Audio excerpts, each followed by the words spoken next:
The question is if saying or reciting a prayer with a beautiful voice matters, and if it does, how much?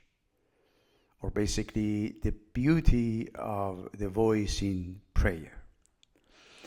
So, there is something deeply moving about hearing a prayer recited with sincerity, reverence, and a beautiful voice. In the Baha'i writings, great importance is placed on the chanting and melodious recitation of sacred words. But this is not simply about artistic beauty or having a pleasant voice. When a prayer is recited with feeling and melody, its words may enter more deeply into the heart and mind. A melody can help us remember the words.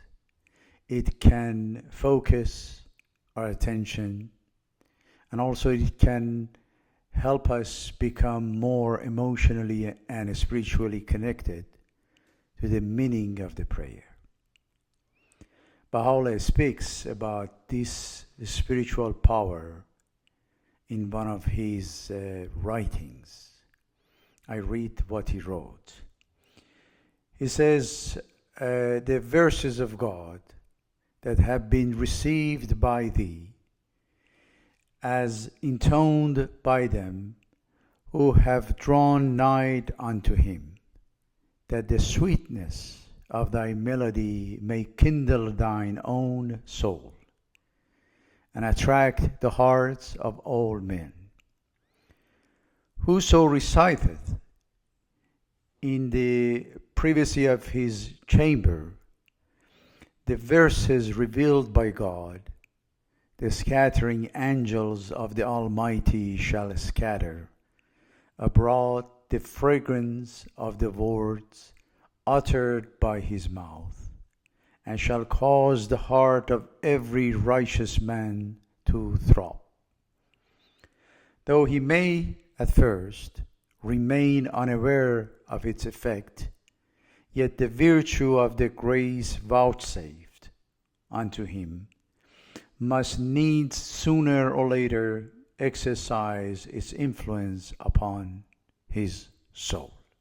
So friends, that's what Baha'u'llah wrote. This passage describes two important effects of melodious prayer. First, the sweetness of the melody may kindle the soul of the person who is reciting the prayer. And second, it may touch the hearts of those who hear it. In other words, the beauty of the recitation can influence both the speaker and the listener. A person may not immediately notice the effect of the prayer, but over time, the sacred words may gradually influence and transform the soul. Baha'u'llah also emphasizes the importance of teaching children to recite the sacred verses beautifully. I quote from one of his writings. Baha'u'llah wrote that, teach your children the verses revealed from the heaven of majesty and power, so that in most melodious tones they may recite the tablets of the All-Merciful in the alcoves within the Mashurat car. That's the end of the quote. So we see that Baha'u'llah continues by describing how someone who is filled with love for God may recite the divine verses in a way that awakens hearts that are still spiritually asleep. This is a very important, powerful idea, honestly. The human voice becomes more than a way of communicating information. It can become an instrument through which the Word of God reaches the human heart. I need also to mention about the music as nourishment for the soul. We know that Abdul Baha also spoke beautifully about the spiritual influence of music. In a tablet addressed to a distinguished Persian musician, Abdul Baha explained that although music had once been viewed with suspicion in certain societies, it should not be considered harmful in itself. He wrote, music, this is a quotation from Abdul Baha, he wrote, music, song or played, is spiritual food for soul and heart. This is beautiful. This is really a remarkable description. Food nourishes the body. In a similar way, beautiful and uplifting music may nourish our inner and spiritual life. Also, there is a quotation from Abdul Baha that he says the musician's art is among those arts worthy of the highest praise, and it moveth the hearts of all who grieve.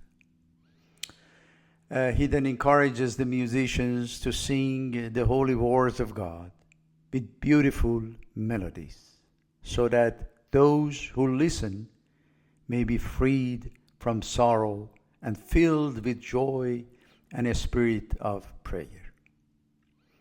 Here, friends, music is not presented simply as entertainment.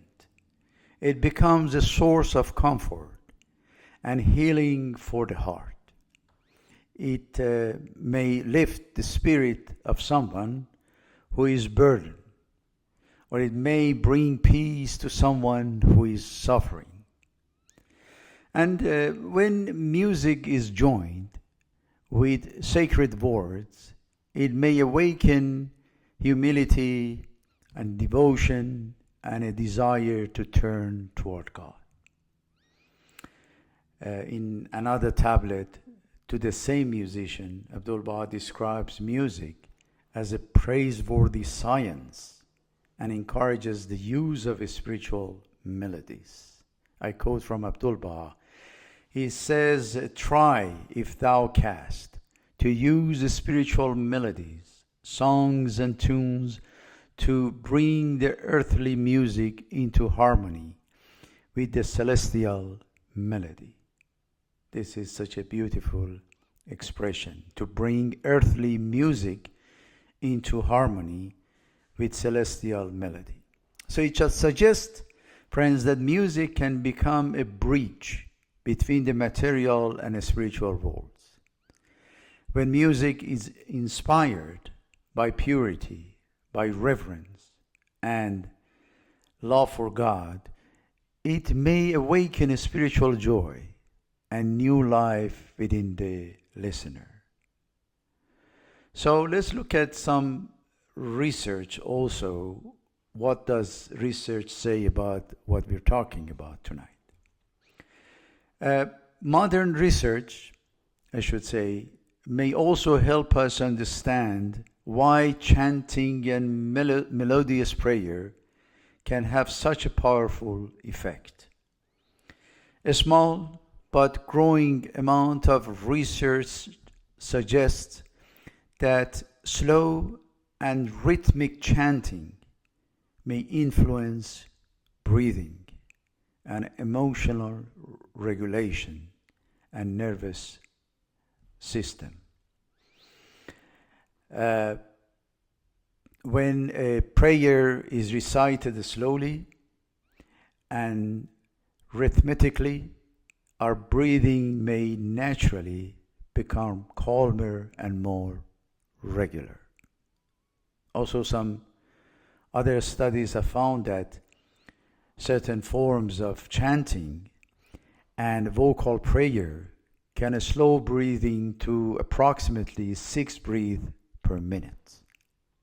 This slower breathing rhythm is often associated with relaxation and with the part of the nervous system that helps the body calm down and recover from stress. Also, research has suggested that chanting may affect certain brain activity, emotional processing, and some of the body's responses to stress. Religious chanting also may help some people become more attentive, or it can regulate negative emotions and experience a greater sense of inner calm. Studies involving Quranic recitation have reported very similar possible effects on relaxation, emotional well-being, and physical responses to the body. But we should approach these findings very carefully, friends. This area of scientific research is still developing, is not final. We should also remember that the meaning and the power of prayer cannot be reduced only to breathing patterns, brain activities, or stress hormones. Prayers has a spiritual meaning that scientific instruments cannot fully measure. Still, this research may help us understand how the physical act of slow and rhythmic recitation can support calmness or concentration and emotional openness. There may be at least 2 reasons for this. First, rhythmic prayer may regulate our breathing and help calm the nervous system. And second, a voice that we experience as beautiful may hold our attention more deeply and create a positive emotional response. Of course, beauty is experienced differently by different people, for sure. A voice that deeply touches one person may not have the same effect on someone else. And this brings us to a very important point. The beauty of the voice should never become more important than the prayer itself. A beautiful melody can support the sacred words, but it should never overshadow them. The meaning of the prayer, the sincerity of the heart, and the intention of the person praying are still the most important things. A technically perfect voice without sincerity may leave the heart untouched. But a simple and untrained voice, offered with love and devotion, may have tremendous spiritual power. The purpose is not performance. The purpose is communion with God. We know some stories about chanting in the presence of Abdul Baha. Historical accounts described occasions when pilgrims chanted prayers melodious in the presence of Abdul Baha. Mary Lucas, a professional singer, teaches the chanted prayer before Abdul Baha, and he remembers and he writes about his presence there. That the master, she said, the master enjoyed my chants and asked me often to sing. So we know Abdul Baha really enjoyed listening to beautiful voices. This brief statement by Lucas gives us a small glimpse into the devotional atmosphere surrounding those moments. Also, the daughters of Abdul-Baha. We know Abdul-Baha had 4 daughters. They were also remembered for their beautiful voices and for chanting prayers in the family home. Louis Waite described hearing 2 of his daughters chant. She spoke about the sweetness and tenderness of one voice and the deeper and richer quality of the other. She then made a very interesting observation. She said, "I realized the great power of the word while attending this service, for I could not understand the word, yet the vibrations affected me most deeply." So this experience describes something that many people may have felt. Sometimes we hear a prayer recited in a language we don't understand. We may not understand the literal meaning of the words, but the tone, the rhythm, sincerity, and devotion of the voice may still deeply affect us. This doesn't mean that understanding the words is not important. Understanding the meaning of a prayer can deepen our connection with it. But this story suggests that the human voice can communicate something beyond literal meaning. It can communicate longing. It can communicate love. It can communicate humility or sadness or hope and devotion. Let me say a few words about chanting a prayer together. Sometimes we see that. There is also a special power in chanting prayer together, friends. When people unite their voices in a shared spirit of devotion, prayer can become more than an individual experience. It becomes a collective experience. Abdul-Baha's statement, he says that as for I quote from him, says, "As for the devotions other than obligatory prayer, if these be chanted jointly with a pleasant and affecting melody, this would be most acceptable." So, friends, you can see this passage makes an important distinction. Obligatory prayer remains an individual responsibility, but other devotional prayers may be chanted collectively. When people chant together with a pleasant and moving melody, they may create a powerful atmosphere of unity. The participants are not simply listening to one another. They are turning toward God, all of them together. Their voices remain different, but they become united. Each person brings a different tone, a different life story, a different emotion, and a different spiritual condition. But through prayer, all of these differences can be brought into harmony. This may be one reason collective chanting can feel so powerful. It becomes a living image of unity in diversity. Many voices become one prayer.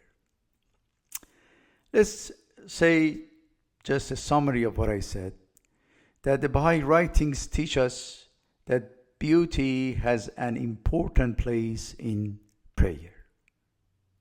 That's the gist of it.